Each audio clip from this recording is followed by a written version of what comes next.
네, 안녕하세요. 혼자서도 공부할 수 있는 라틴어 문법의 백태진입니다. 이렇게 세 번째 삶을 위한 라틴어라는 주제로 또 함께 저출간 기념 줌특강으로 여러분들 만나게 돼서 진심으로 감사한 마음입니다.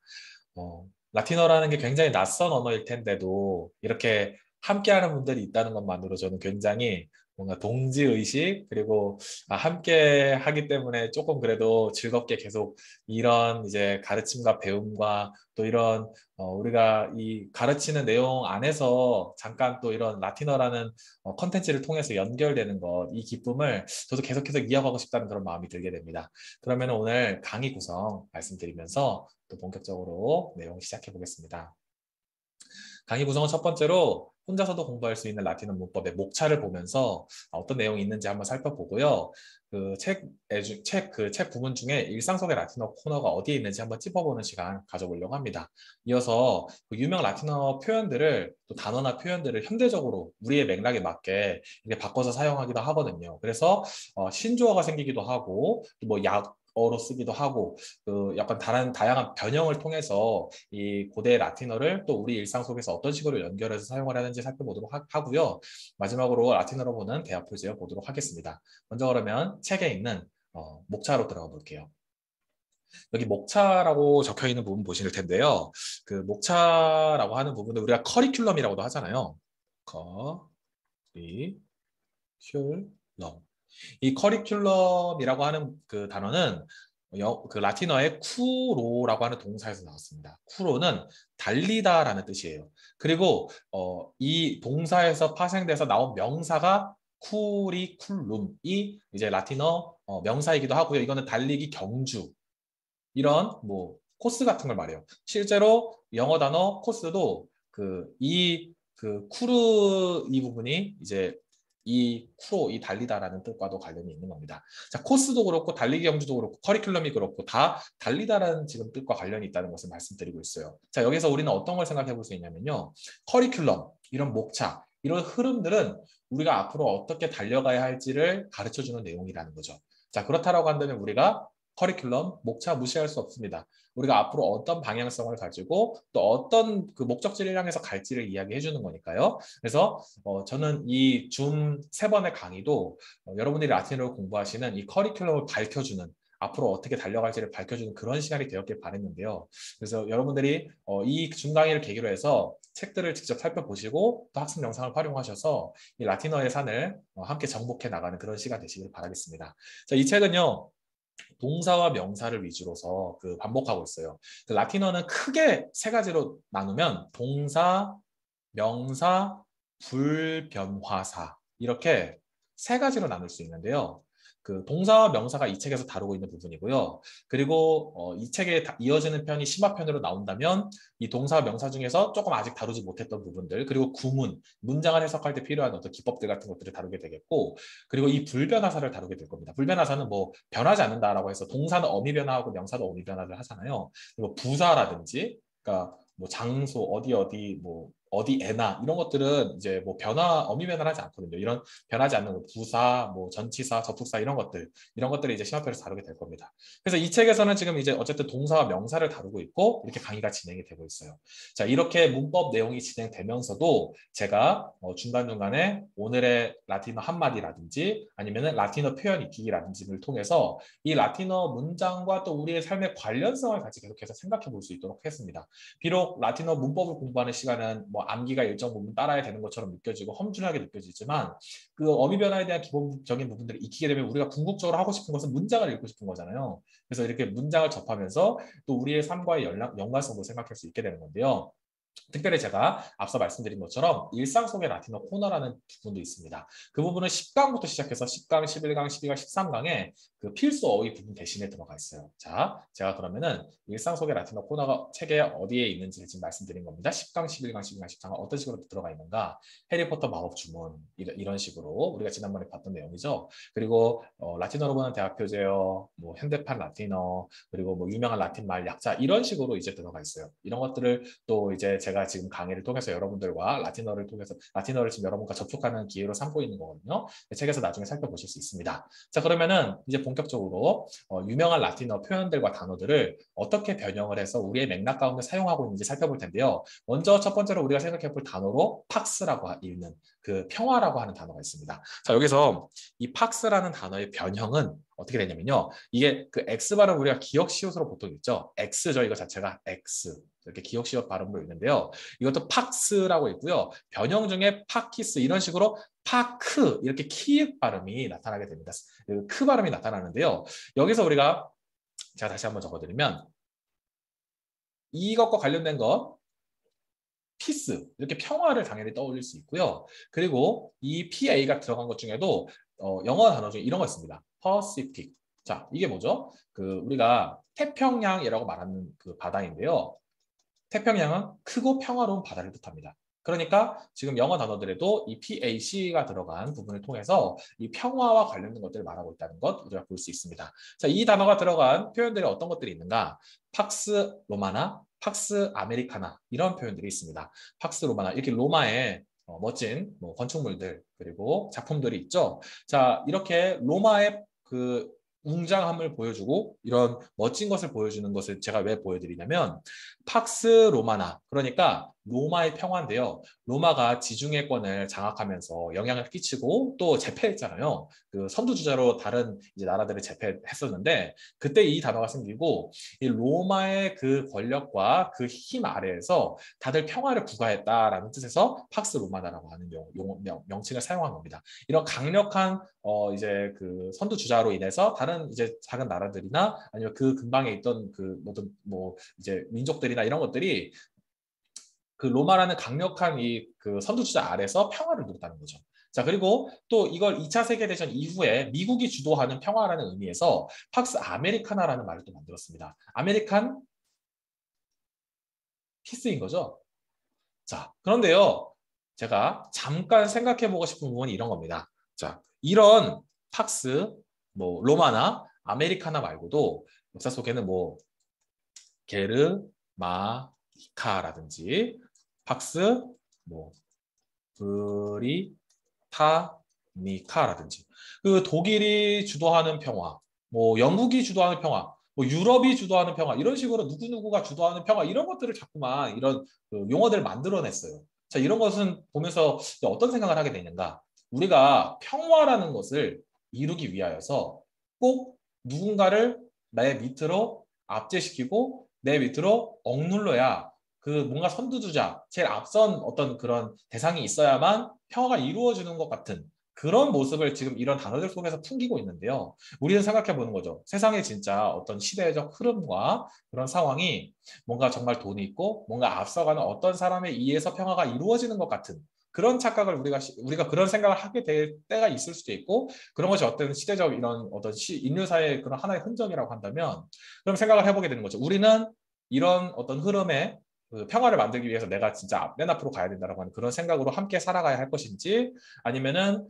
그런 이제 생각 가운데 나는 어떠한 이제 제스처를 취해야 할지 이런 것들을 우리가 이런 단어를 통해서도 생각해 볼 수 있는 겁니다. 자, 팍스 로마나 그 제국주의적으로 이제 사용했던 그런 뭐 팍스 브리타 뭐 브리타니카나 아니면 게르마니카 이런 용어들 보면서 우리가 정말 제국주의의 그런 주장처럼 그리고 시대 사회 속에서 평화를 이루기 위해서 가장 앞서야 된다고 생각했던 그런 사람들처럼 우리도 그런 흐름을 따라갈 것인가? 그러면 무조건 단순히 내가 역행할 것인가? 나는 그 시류에 타도 되는 것인가? 아니면 거기서 나는 어떤 제스처를 취해야 하는가? 이런 것들을 한번 생각해 볼 수 있다고 봅니다. 자, 그다음에 이어서 볼 그 표현은 이제 아베라고 하는 표현인데요. 만세나 뭐 안녕 이런 걸 뜻할 수 있는 단어예요. 자, 이게 들어간 표현들이 어떤 거 있는가?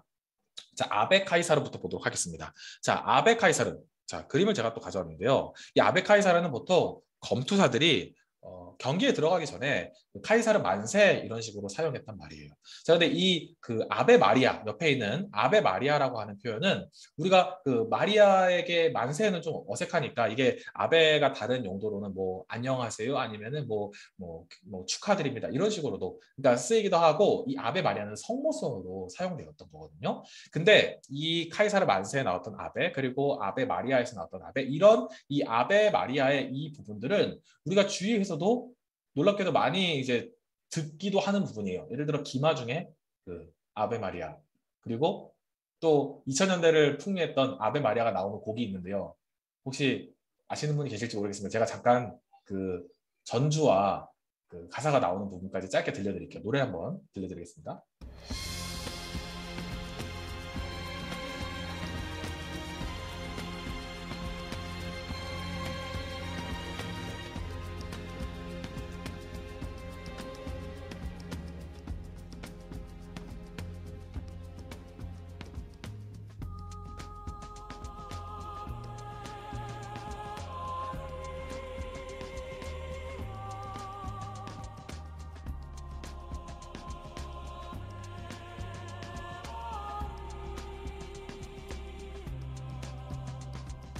네, 여기까지 듣겠습니다. 천국의 계단에 나왔던 그 이제 권상우가 달릴 때마다 나왔던 그 곡이 저도 OST 아베 마리아라고 하는 표현으로 그때는 기억을 못 하고 있었다가 뒤늦게 다시 생각해 보니까 그게 아베 마리아더라고요.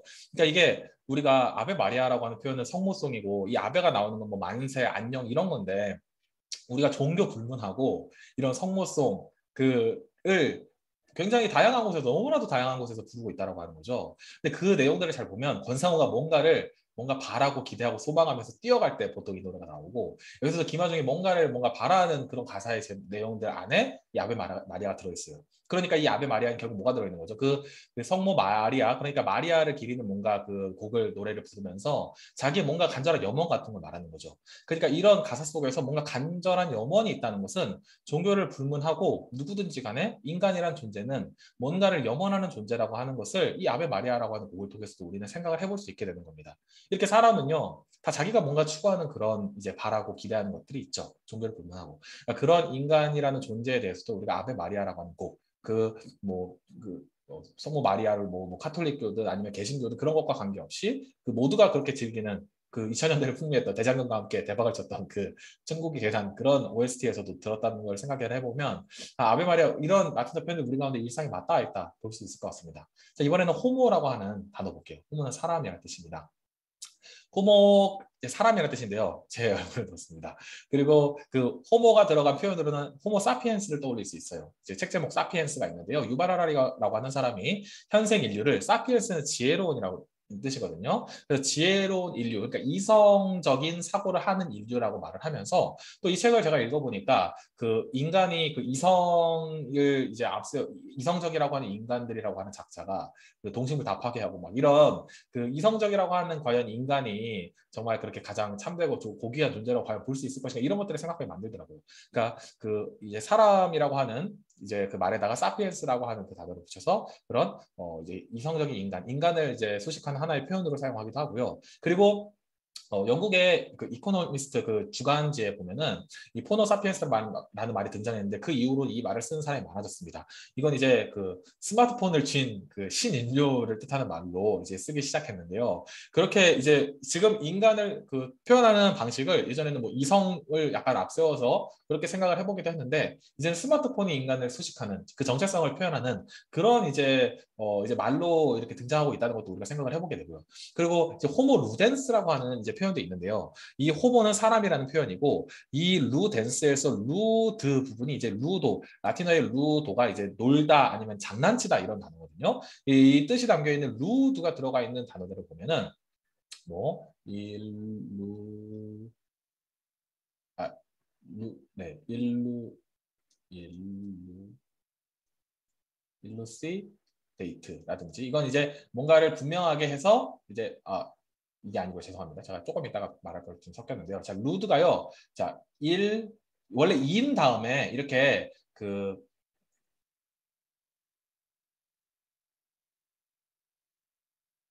뒤에 이 나오는 자음이랑 이게 동화되기도 하거든요. 그래서 어디 안에 여긴 놀다잖아요. 근데 영어 단어에 일 루드가 되면은 이게 누구 안에 어디다 놓고 장난치고 웃고 있고 노는 거예요. 그래서 누군가를 안에 놓고 이렇게 장난치면은 누군가를 속이거나 뭐 누군가를 되게 헷갈리게 만들거나 어렵게 만드는 거나 그런 것을 일 루드라고 합니다. 영어 단어에서. 그리고 일루션도 이게 이제 여기 이걸 이제 명사화 시킨 건데요. 또 뭐 환상이나 오해. 그러니까 노는데 누군가 안에 놓고서 그렇게 장난치는 모습을 보여주는 놀다, 장난치다와 관련된 영어 단어들도 우리가 생각을 해볼 수 있습니다. 자, 이렇게 사람을 수식하는 말로 뭐 이제 그 사피엔스에서 제가 이 호모 사피엔스라는 말도 잠깐 말씀드렸고, 그리고 호모 루덴스라고도 말씀드렸고, 호모 사피엔스도 말씀드렸고, 이성적인 존재인지 아니면은 그 놀이하는 인간인지 다양한 방식으로도 인간을 설명하는 것이 어느 정도 일리가 있습니다. 인간은 노는 것을 통해서 뭐 다양한 그 학습도 하게 되고, 그리고 그 놀이라고 하는 건 굉장히 중요한 사람의 안식과 휴식의 도구이기도 하죠. 그리고 인간이 이성을 잘 활용하는 것도 굉장히 중요한 거고요. 그러나 그 인간을 수식하는 이런 다양한 말들을 통해서 사람을 우리가 어떤 식으로 설명할 수 있고, 그 사람이란 존재는 어떤 정체성을 가지고서 어떤 단어를 통해서 말이 되어질 수 있는지를 우리가 이런 단어들을 통해서도 생각을 해볼 수 있다라고 볼 수 있겠습니다. 자, 이번에는 우리가 약자를 한번 보도록 할게요. 그 유명한 라틴어 단어들을 가지고서 또 표현들을 가지고서 우리가 볼 수 있는 현대적인 활용들을 생각해 봤다면 이것도 우리가 약자로 현대적으로 사용을 하고 있습니다. 자, ETC는 어떤 뜻을 가지고 있을까요? ETC는 라틴어로 et cetera. 에트는 그리고이고요. 케테라는 나머지를 뜻합니다. 그래서 ETC로 우리가 흔히 사용하는 것, 뭐를 뭐 감자, 뭐 토마토 뭐 하다가 ETC 하면은 뭐 등등등 이렇게 되는 거거든요. 이렇게 ETC 등등등 한국말로는, 그리고 영어로는 뭐 똑같이 약자로 사용하는 말이죠. CF 제가 이제 뭐 글 쓸 때도 많이 쓰는 적어놓는 부분인데요. 그러니까 컨페르에서 온 단어죠. 이게 명령형입니다. 컨페르에서 온 명령형으로서 뭐 비교, 참조 이렇게 해서 라틴어에서 온 약어입니다. 그리고 뭐 영어로는 IBD라고 있고 그 라틴어로 그냥 EBD인데요. EBDem에서 왔습니다. EBDem은 같은 것에서라는 뜻이에요. 뭐 논문을 쓰거나 읽어보신 분들은 이것을 사용하시는 걸 봤을 텐데요. 어느 책에서 이 부분이 나왔다 이렇게 각주 나오다가 바로 다음 각주에서 그 전에서 인용했던 부분과 똑같은 그 책의 내용을 이제 같은 것에서 인용한다라고 말할 때 같은 책에서 인용했다라고 하는 표현으로서 이비드라고 하는 것을 씁니다. 그리고 옛날 책이나 좀 오래된 책들 아니면 뭐 라틴어 책들 가운데는 이렇게 NB를 쓰는 것도 있어요. 이게 이제 노토는 나는 이제 적는다 아니면 뭔가 유의하다 이런 거거든요. 명령형이 돼서 노타가 되면 이게 노트 우리도 노트 필기한다고 하잖아요. 이게 뭔가 적고 유의하는 거거든요. 이게 이제 유의해라 이렇게 명령형이고요. 베네는 카페 베네 할 때 나오는 베네 잘이에요. 그래서 잘 이 부분은 잘 유의해서 보라는 뜻이 되는 거죠. 자, 몇 개만 더 보면요. 자, AM은 안테 메리디엠입니다. 안테는 뭐뭐 이전에, 그리고 메리디엠은 정오가 돼서 오전이 되겠죠. PM은 포스트 메리디엠, 그래서 정오 이후, 오후가 되고요. PS는 포스트 스크립트, 스크립트가 뭔가 이제 뭐 기록된 어떤 것을 가리키잖아요. 그래서 포스트 하면 이후에니까 뭐뭐 이후에, 그러니까 이미 원고 이후에 붙인 추신이 되는 겁니다. 그리고 AD는 아노 도민이라고 해서 주님의 해를 뜻하는 거예요. 기원후죠. 우리가 그 예수님 태어나기 전 BC는 영어거든요. Before Christ. 근데 이제 예수님 이후는 이제 AD라고 해서 주님의 해, 주님이 나신 이후 이제 그리고 지금 2022년이 된 것을 가리킬 때 AD 뭐 2022 이렇게 적기도 하는 거죠. 자, 그러면 이제 라틴어 대학 표제어로 한번 들어가 보도록 하겠습니다. 제가 책에서는 그 이제 QS 세계대학 링크라고 하는 곳에 공신력 있는 그런 이제 대학 랭킹 그에서 2022년에 제가 2월 22일 정도에 접속했을 때 그 랭킹을 가지고서 순서대로 적어놨어요. 그런데 지금은 제가 그냥 생각나는 순서대로 이제 순위와 관계없이 제 생각에 따라서 이렇게 구성을 했고요. 그 순서는 상관없다는 거 말씀드리고 이 그 내용을 볼 때 또 우리가 눈여겨볼 단어들 같이 몇 부분이 있다는 것을 확인하게 될 겁니다. 자, 그럼 여기 중에서 먼저 미국 대학 5개, 영국 대학 2개, 또 그리고 국내 한국 대학의 3개, 이렇게 3개를 이제 라틴어로 대학 표제를 한번 보도록 하겠습니다. 먼저 하버드 대학입니다. 자, 하버드 대학의 표제어 베리타스라고 되어 있습니다. 자, 이 위에 부분 보면 베리타스라고 적혀 있죠. 자, 베리타스 혹시 뜻을 아시는 분이 계신가요? 베리타스는 진리라는 뜻입니다. 자, 이 단어, 이 베리타스, 잠시만요. 베리타스 부분도 우리가 영어 단어에서도 관련된 여러 표현들을 볼 수 있는 단어예요. 예를 들어서 우리가 그냥 흔히 쓰는 very, 뭐 매우, 진실로, 진짜라는 걸 강조할 때 very라고 쓰죠. very가 들어가 있죠. 그리고 verify, 뭐 진실인지 확인한다, 검증한다라고 할 때 쓰고요. 그리고 verity 하면은 진실이라고 하는 명사가 됩니다. 이렇게 very가 들어가면 요거는 이제 그 베루스, 이게 이제 그 진실의 라틴어 단어 이 이제 베루스와 함께 이 어근이 이제 진짜, 진실로 이런 것들을 가리키는 부분으로 사용되고 있어요. 이것도 라틴어, 이것도 라틴어, 여기 있는 건 영어. 자, 이렇게 하버드 대학에 나오는 이제 표제어의 베리타스 진리라고 하는 깔끔한 그 표제어가 나온 걸 봤고요. 자, 이후에 예일 대학교를 보도록 하겠습니다. 예일 대학교 표제어도 이 위쪽에 나와 있어요. 자, 이쪽에 보면은 looks at veritas라고 나와 있죠. 먼저 우리가 베리타스 부분은 앞에서도 확인했습니다. 진리였습니다. 그리고 이 looks라고 하는 부분은 빛이라고 하는 뜻이에요. 자, 이 룩스는 변형해서 루키스 이렇게 변해서 이 LUC 부분이 그 뜻에 나타나고 있는 부분인데요. 이 LUC가 들어가 있는 부분, 그래서 일루키 데이터면은 어떤 것을 빛나게 분명하게 빛나 보이게 만들다라고 하는 영어 동사로서 이게 설명하다가 돼요. 확실하게 알려주고 설명하는 거. 그리고 이 루시드라고 하면은 이게 명쾌한 뭔가 빛이라고 하는 게 뭔가 그 룩스라고 하는 단어는 항상 인라이트먼트 그러니까 계몽과 뭔가 깨달음을 주는 것과 관련이 있는 것으로도 쓰일 수 있거든요. 빛뿐만이 아니라 그래서 이 빛이 뭔가 깨달음을 주고 알려준다라고 하는 측면에서 여기서 나온 이것과 관련된 영어 단어들도 뭔가 명쾌한 뭔가를 설명해주고 가르쳐주는 깨닫게 해주는 그런 단어가 관련있다고 볼 수 있겠죠. 자, 빛과 진리 예일대학교 봤고요. 아 그리고 여기에 지금 이 흥미롭게도 여러분들이 그 대학 표제어들을 로고들을 갖다 보다 보면은 이런 히브리어 이거 히브리어거든요. 히브리어들이 적혀 있는 것들을 볼 수 있어요. 확실하게 이 성경적인 어떤 그런 세계관을 가지고서 이 서양의 문명들이 이제 구성이 되어 있다라고 하는 것을 나타내는 것일 텐데요. 여기 적혀 있는 부분은 우밈, 배, 툼밈 그러니까 우밈과 둠밈을 말하는 거예요. 하나님의 뜻을 알기 위하여서 굴렸던 그 돌들인 거잖아요. 그래서 이렇게 그리고 룩스와 베리타스만 봐도 빛과 진리. 예수님께서 나는 길이요, 뭐 진리요, 그런 이제 뭐 생명이고 나는 빛이다 이런 거 말씀하시는 거 보면 굉장히 이런 표제어들 속에도 이런 어떤 종교적인 부분들이 들어있다고 볼 수 있죠. 베리타스도 마찬가지고요. 자, 이후에 프린스턴 대학을 보도록 하겠습니다. 자, 프린스턴 대학에 여기 또 책이 나와 있죠. 이 베트는 오래된을 뜻하고요. 이 노브는 새로운 걸 뜻하거든요. 그리고 여기 테스타먼트, 그러니까 성경이에요. 구약 성경과 신약 성경을 이렇게 그 로고 안에 넣고 있고요. 이 부분이 바로 이제 그 표제어 부분인데요. 자, 표제어 부분을 제가 이쪽으로 좀 확대해서 가져오면 자, 수분은 어디 아래예요. 그래서 영어 단어 뭐 서프레서라고 하면은 이게 프레스가 누르는 거고 이게 아래쪽이니까 아래로 뭔가 진압하는 거죠. 자, 이렇게 수부가 들어가면 항상 어디 아래인데요. 그리고 데이는 하나님을 뜻하고요. 누미네는 이렇게 고개, 너도 끄덕이는 거거든요. 근데 끄덕이는 것에서 뭔가 통치나 권력 이런 뜻을 가리키기도 합니다. 그래서 이거는 어디 아래냐면요. 이게 라틴어는 사실 어순이라는 게 없거든요. 그래서 물론 그 일반적인 어순은 맨 앞에가 주어가 나오는 경우가 맨 뒤에가 동사가 나오는 이 나는 뭐 밥 먹으러 갔다 이렇게 한국말과 비슷한 느낌이 많긴 하지만 어순이라는 게 딱 정해지지는 않습니다. 많이 쓰는 건 있더라도 여기도 지금 수부한 다음에 하나님의 통치, 하나님의 전능 이런 것이 된 거예요. 그리고 이제 비게트는 그 영어 단어 비거러스를 떠올릴 수 있는 단어입니다. 그래서 이거는 뭐 번성하는, 번창하는이잖아요. 근데 비게트는 이제 번성하는, 번창한, 그 번성하고 번창한다는 뜻이죠. 그래서 하나님의 전능 아래 번성할지어다라고 번역이 될 수 있습니다. 제가 이 번역어는 위키피디아의 번역이 가장 여러분들 가운데 흔하게 사용될 수 있는 부분이라서 위키피디아 번역으로 했습니다. 자, 프린스턴 대학교까지 봤고요. 이어서 존스 홉킨스 대학을 보겠습니다. 존스 홉킨스 대학은 이제 의과 대학으로 우리 가운데 많이 유명하게 알려져 있는데요. 자, 여기도 이제 표제어가 이렇게 베리타스, 보스, 리베레 바티 비트 이렇게 적혀 있는데 제가 잘 안 보이니까 이쪽에 확대해서 써놨습니다. 자, 성경 구절이에요. 베리타스는 진리죠. 그리고 보스는 너희들을. 그리고 리베르 여기 부분이 뭐 리버럴이라든지 다 자유를 관련된 거잖아요. 그래서 진리가 너희를 자유롭게 할 것이다가 되는 단어입니다. 자, 이렇게 그 수많은 대학들에 나타나 있는 뭐 성구와 또 그리고 그 많이 쓰인 단어들 베리타스 진리 엄청나게 많이 쓰이고 있다는 것도 우리가 살펴볼 수 있어요. 자, 이번에는요 그 앞에 그 대학들과는 약간 결이 다른 앞에 그 이제 대학들은 일반적으로 아이비리그라고 알려져 있는 그 미국의 그 동부 쪽에 있는 대학들을 가리키는데 그 지금은 그러니까 고전적인 아이비리그는 아니었지만 뭐 명성이나 실적 같은 거는 뭐 아이비리그를 뭐 능가하기도 하는 그런 이제 대학 중에서 우리가 꼽을 수 있는 게 MIT죠.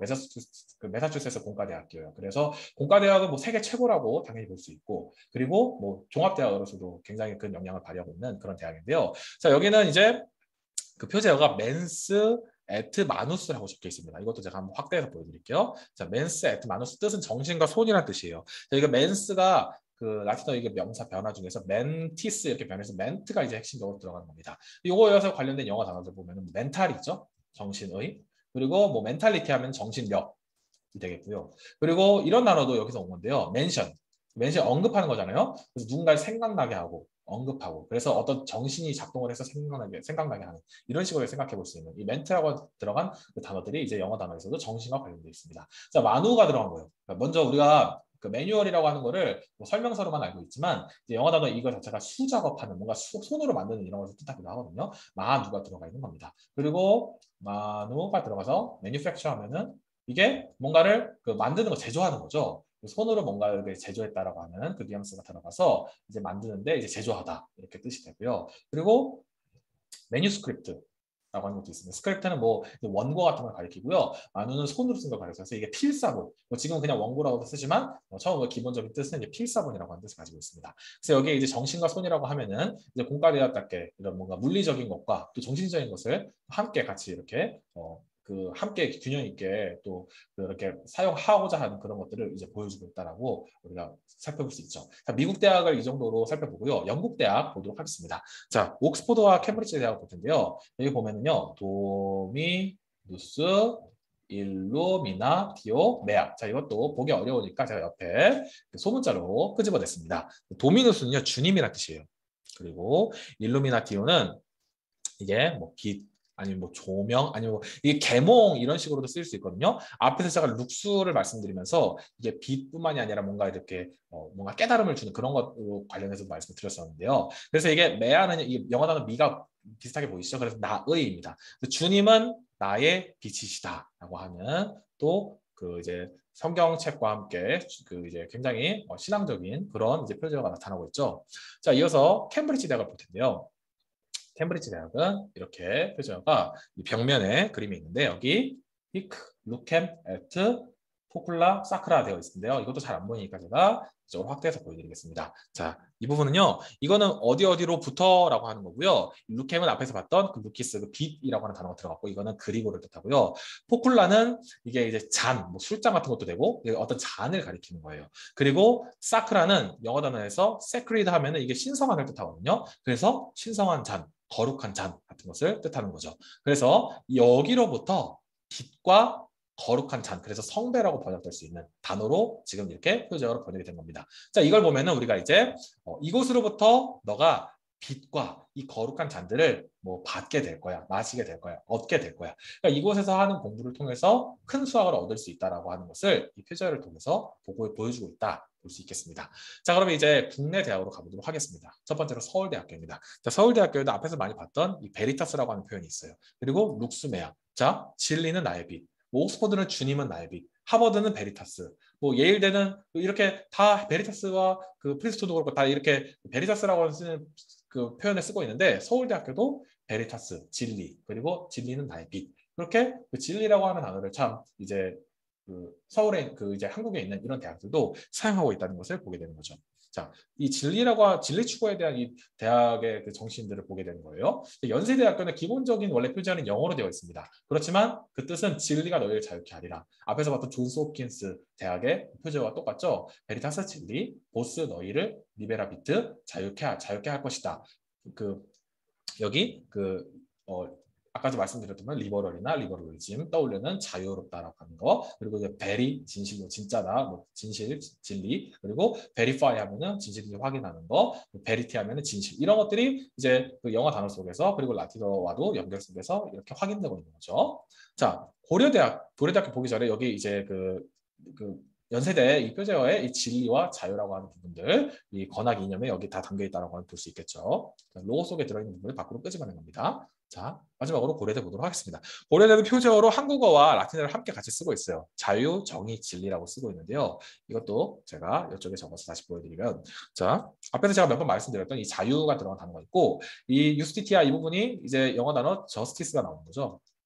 이제 정의라고 번역될 수 있는 그 라틴어 단어고요. 베리타스도 이미 말을 했죠. 그러니까 이제 그 서영고는 다, 그 서고연은 다 이제 진리라고 하는 단어를 쓰고 있다는 걸 볼 수 있죠. 그리고 대표적으로 또 서강대가 제가 여기 적진 않았지만 오베딜의 베리 타티 이걸 표제어로 쓰고 있어요. 그래서 진리에게 복종해라 라고 되어 있는 거죠. 자, 이렇게 진리에 대한 사랑이 대학들에서 나타나고 있다는 거 우리가 함께 살펴볼 수 있었습니다. 자, 그리고 제가 이제는 그 유명한 성구들을 또 우리가 어떤 식으로 지금도 활용이 되고 있기 때문에 같이 한번 생각을 해볼 부분들을 가져왔습니다. 이거는요, 라틴어 표현이 먼저 있었다라고 생각하시기보다는 이제 지금도 그냥 우리가 해 아래 새 것이 없어 이런 표현들 너무나도 자주 쓰잖아요. 이게 성구에서 사실 나온 그런 이제 그 표현이라고 보실 수 있거든요. 전도서 표현. 그래서 태양 아래 새로운 것은 없다. 이 전도서 표현을 보면서 한번 이제 라틴어 단어를 보면서 같이 한번 우리가 생각해 본 부분이 어떤 부분이 있는지 보려고 합니다. 자, 수분은 아까 제가 아래라고 말씀을 드렸어요. 그래서 이제 아래로 누르는 게 서프레스, 진압하는 거죠. 프레스는 누르는 거고 아래로 누르는 거. 자, 그리고 아래가 들어가 있고요. 이 솔, 이 부분은 이제 태양을 가리킵니다. 그래서 태양 아래고요. 이거는 나띵입니다. 나띵이고 이거는 노브스는 아까 그 제가 그 노브하고 그 베트라고 해서 테스타몬툼 이렇게 적혀 있는 대학 표제가 있었죠. 그래서 이 오래된 성경과 새로운 성경에서 구약 성경과 신약 성경을 가리키는 그런 표현이 있었는데요. 이 노브가 들어간 게 새로운 것을 가리키는 겁니다. 그래서 해 아래 새 것이 없다라고 하는 부분. 자, 이 부분을 보면서 우리가 생각해 볼 수 있는 부분 어떤 부분이 있을까요? 자, 해 아래 새 것이 없죠. 그래서 제가 이렇게 라틴어 표현들을 통해서 또 고전어를 이렇게 접하면서 우리의 일상 속에서 어떤 연결점을 가지고 생각해 볼 수 있는지를 지금까지 살펴봤습니다. 팍스 로마나가 있었는데 팍스 아메리카나라고 하는 그런 현대적인 맥락에서 또 사용하는 제국주의적인 맥락으로서 사용하는 그런 이제 나라들, 뭐 영국, 독일부터 시작해서 다 있었고, 그리고 아베 마리아라고 하는 것도 그 아베 그 카이사르 만세에서 또 성모송으로, 그리고 우리가 누구나 종교 불문하고도 그냥 아베 마리아라고 하는 곡들을 뭐 김아중의 아베 마리아, 그리고 천국의 계단의 OST에 나왔던 아베 마리아를 통해서 우리 일상 속에서 너무나도 많이 모두 사람들이 다 염원하고 있는 것들을 그렇게 그 마리아에게 뭔가 그 간절히 염원하는 것을 통해서 우리가 모든 사람들은 뭔가를 추구하고 있다는 것을 보여준다고 말씀을 그런 식으로 드렸었는데요. 이렇게 우리가 라틴어를 접하는 것도 해 아래 새 것이 없다는 점에서는 지금의 모습을, 지금의 인류의 모습을, 흔적들을 담고 있다라고, 그 고전 시대 사람들도 라틴어를 사용하던 시대 사람들도 담고 있었다라고 볼 수 있겠죠. 그런 점에서 우리는 이 고대 시대로 들어가서 라틴어의 글을 읽음으로써 어떤 유익을 가질 수 있는가, 우리를 새롭게 볼 수 있게 되는 겁니다. 우리와 같은 사람이거든요. 뭐 크게 우리와 사실 다를 바 없는 우리의 몸의 구조라든지 형태라든지 이런 것들이 사실은 크게 다를 것 없는 그런 사람들인데도 불구하고 우리가 그들의 일상을 보고 그들의 때로는 어리석음을 보고 때로는 지혜를 보면서 우리의 모습도 돌아볼 수 있는 거죠. 사람은 항상 자기 시대밖에 살아가지 못하고 자기 시대밖에 보지 못하기 때문에 다른 시대를 보면서 우리 시대를 다시 한번 인식하게 될 수 있다는 점에서 이 문구 해 아래 새 것이 없다는 거. 그래서 우리는 함부로 교만할 수 없다는 거. 그 시대를 보면서 그 과거의 역사와 또 고대를 보면서 우리가 또 우리 한번 다시 우리의 자신을 돌아볼 수 있게 계기가 된다는 거. 그런 점에서 성구와 관련해서 우리가 또 고전의 유익을 생각해봤습니다. 자, 성구를 하나 더 보려고 합니다. 세상의 빛과 소금. 이것도 너무나도 많이 쓰는 용어예요. 자, looks at 쌀 문제인데요. looks는 아까 제가 많이 말씀드렸던 것처럼 빛입니다. 그리고 쌀은 salt 있죠, 영어로도. 영어로 salt, 그냥 소금이죠. 그리고 이 문디는 이제 이게 전체 그 세상 모든 것을 가리키는 만물을 가리키는 겁니다. 그래서 세상의 빛과 소금이라는 거죠. 자, 아까 전에 제가 대학의 표제어들에서 굉장히 많이 나오는 단어로 베리타스를 말씀드렸습니다. 베리타스는 그 모든 대학들이 추구하고자 하는 어떤 그 대학이 바라고 기대하는 어떤 열망과 그 진실과 그 자기들이 충성해야 될 부분들이 무엇인지를 그렇게 보여주는 그런 표제어 모토를 가리키는 거였어요. 자, 그렇다고 하면 우리가 다시 한번 생각해 볼 수 있게 되는 부분. 이런 뭐 성구들을 통해서도 성구가 이제 그리스도인들에게 말하는 부분이라고 한다면 어떤 부분들이 있냐면 이제 그리스도인들이 세상의 빛과 소금이 되길 바란다는 거죠. 그리스도인들이 세상에서 그냥 세상을 무찌르고 이기는 정복하는 자. 그러니까 제가 맨 처음 말했던 팍스 아메리카나, 팍스 로마나, 팍스 브리타니카, 팍스 뭐 게르마니카 이런 온갖 용어들을 사용해서 다른 어떤 이들보다 내가 위로 올라가서 그들을 이제 억압함으로써 내가 주도하는 평화를 차지하겠다가 아니고 빛과 소금이 되기 위해서 소금은 맛을 잃은 것에 맛을 내게 하고 또 그리고 상하지 않게 하고 빛은 어두운 곳에 밝게 빛을 비춰주는 거잖아요. 그러니까 그 그리스도인도 그리고 우리의 이 성구를 통해서 뭐 종교 불문하고도 이 부분에 있어서도 빛과 소금으로서 세상 가운데 살아가기를 원하는 그런 염원을 우리가 가질 수 있다고 하는 거. 성경이 말하는 염원은 그런 것이라고 하는 것도 우리가 볼 수 있겠습니다. 대학들이 표제어를 통해서 진리 추구를 그렇게 정신을 이제 고수했다고 한다면은 성경이 말하고 있는 하나의 그 바라는 메시지도 이 빛과 소금이라는 단어에서 볼 수 있겠습니다. 자, 이제 라틴어 표현 읽기로 갑니다. 이제 거의 다 왔습니다. 자, 우노 디에 템푸스라고 있는 단어인데요. 자, 읽는 시간을 잠깐 가져보죠. 자, 눈에 보이는 대로 읽으면 됩니다. 우노 디에 템 템푸스. 이거를 제가 그 번역으로 쓰기도 했지만 어떤 번역으로 해도 이 영어의 뉘앙스를 충분히 담아내지 못하는 것 같아요. One day at a time. 자, one day. 우노 뒤에는요. 그 이게 우누가 하나를 가리키고 뒤에가 day가 떠오르죠. 이게 날이거든요. 그래서 하루. 템푸스는 이게 그 템포 이게 시간을 가리킵니다. 그래서 하루에 한 번, 하루마다입니다. 그래서 이게요. 그 어떤 거랑 우리가 익숙한 그 어떤 그 문장이랑 관련해 생각해 볼 수 있냐면 뭐 영어 단어로는 seize the day. 영어 문장으로는 seize the day. 그리고 뭐 라틴어 표현으로는 카르페 디엠, 호라티우스의 카르페 디엠 이런 것들이 함께 떠올려 볼 수 있는 거예요. 그러니까 하루에 한 번, 그렇게 하루마다. 그러니까 그날 현재에 또 우리가 보는 그날 그 현재 속에서 우리가 살아가는 거죠. 누구도 그 내일을 살지는 않거든요. 내일은 다시 오늘을 사는 사람밖에 없거든요. 그래서 우리는 모두 다 오늘을 살아갈 수밖에 없게 됩니다. 그래서 우리는 오늘을 소중하게 여길 수밖에 없게 되는 거죠. 그 미래를 물론 기대하고 또 예상을 해야겠지만 그 미래라고 하는 것도 오늘에 충실할 때 오는 거거든요. 그래서 오늘 속에서 미래가 이제 꽃피우는 것이기 때문에 우리 이 단어를 볼 때 어떤 부분에서 같이 우리가 이 라틴어 표현의 기기를 생각해 볼 수 있는가? 여러분들이 지금 이 시간에 한 번의 참여를 통해서 이 하루에 한 번 라틴어에 조금 더 가까이 가는 시간이 됐다라고 하는 거죠. 여러분들이 이렇게 이 하루의 시간 동안에 뭐 그 어떤 사람은 뭐 나는 그 세상이 무너져도 오늘 이제 사과나무를 심겠다라고 말하는 사람도 스피노자도 말을 하고 수많은 사람들이 그런 말을 했죠. 자, 그리고 그 암이 투병하는 사람 중에 또 자기가 이제 얼마 몇 개월 남지 않은 인생을 시한부 인생을 받고서도 자기가 그냥 해야 될 일을 뭐 그만두는 게 아니고 그 일을 그냥 묵묵하게 해내다가 세상을 떠나는 사람도 있더라고요. 제가 감동 있게 읽은 그 책에 그런 내용이 있어요. 숨결이 바람이 될 때라고 하는 그 책에 그런 이제 의사의 내용이 나왔었는데요. 그러니까 우리가 왜 그런 일을 할까요? 저도 그런 책들을 읽고 이런 문장을 보면서 한번 생각을 해보게 됐어요. 만약에 누군가가 그리고 하나님께서 제게 너의 이제 남은 날이 얼마큼 남았다라고 말하면 저는 무슨 생각을 어떤 일을 할까 생각을 해보니까 지금 하고 있는 일을 그대로 하겠더라고요.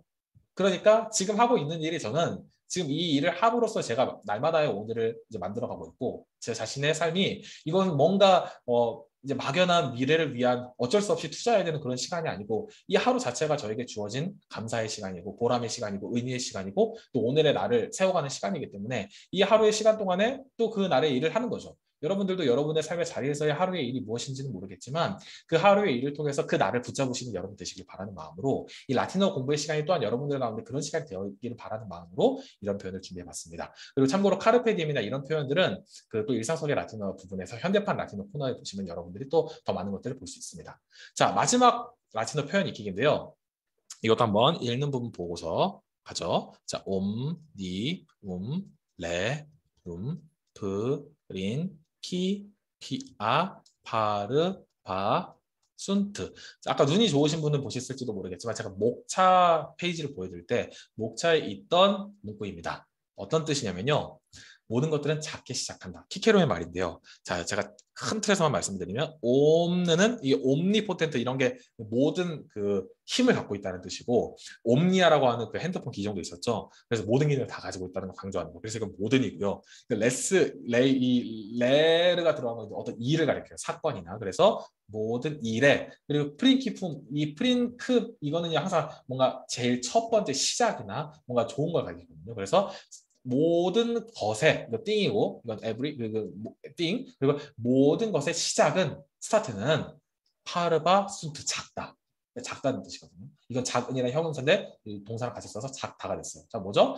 여러분들이 하시는 모든 일은 작은 것에서부터 시작합니다. 제가 라틴어 공부에 시작했던 날들도 생각이 나거든요. 처음에 책을 펴고 그 표를 이제 막 하나씩 외워가고 저는 제 책을 그래서 강제로 힘들게 외워줄 수 있게 만들진 않았지만 여러분들이 학습 영상과 또 암기팁을 통해서 외울 수 있도록 하겠지만 제가 그 작은 것들 하나하나를 외워가면서 또 학생들이 가르칠 수 있게 되고 또 가르치다 보니까 이렇게 책이 나오게 되고 또 이렇게 뭐 출강 기념 특강을 하게 되는 이런 기회들이 왔는데 이런 것들이 다 작은 것에서부터 시작했다라고 하는 것을 생각해 보게 됩니다. 여러분도 여러분의 삶의 자리에서 항상 작은 것부터 시작합니다. 지금 하신 그 작은 것을 통해서 여러분들이 어떤 일이 일어날지 모르고 항상 놀라운 일들은 보통 취미에서 시작이 되더라고요. 취미 같은 일로 시작했던 일일수일지 모르겠지만 그것이 그 취미가 여러분의 하루를 바꾸고 또 여러분의 삶을 바꾸는 그런 계기가 되기를 바라고 이 라틴어 학습의 여정도 그러한 삶의 여러 여정 그 작은 것으로 삶의 새로운 어떤 계기를 마련하는 그런 시간이 되셨기를 바랍니다. 감사합니다. 그러면 이제 시간이 또 다 됐는데요. 같이 질의응답 시간 가지도록 하겠습니다. 궁금하신 점 있으신 분들은 마이크를 잠시 켜고서 말씀해 주시면 되겠습니다.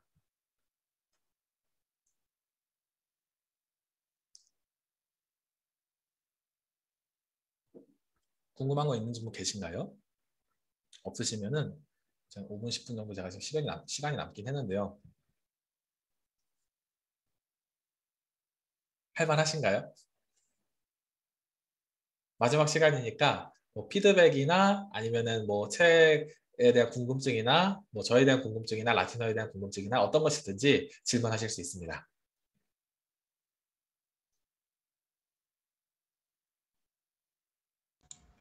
저 질문 있어요. 네, 그 지난번에 동사 배울 때 네, 그 어떤 거는 뒤에 아이가 붙고 막 그런 게 있었잖아요. 격이 달라지고. 네. 근데 그거는 문맥 속에서 그거를 어떤 아이가 두 개였는데 그게 역격인지 뭐 속격인지 그런 거를 문맥 속에서 구분할 수 있는 건가요? 아, 그 지금 동사 말씀해 주신 건데요. 동사에 여러 가지 유형이 있어요. 그래서 예를 들어서 제가 명사였나 봐요. 명사. 명사요.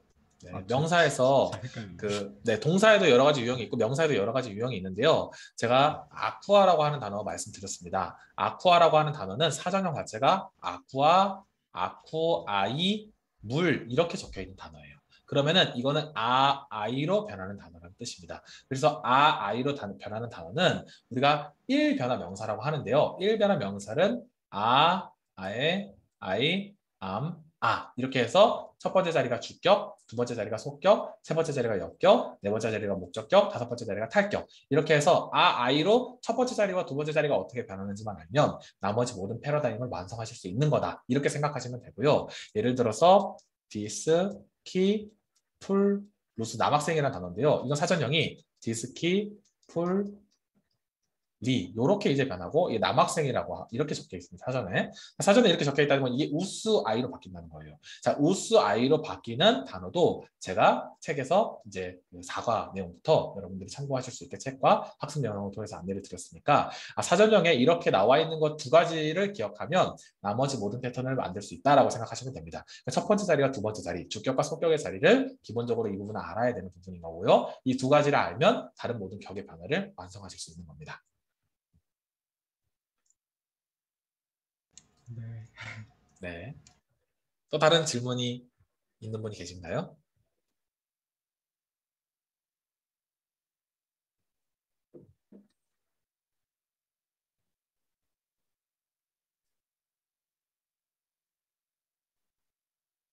질문이 없으신가요?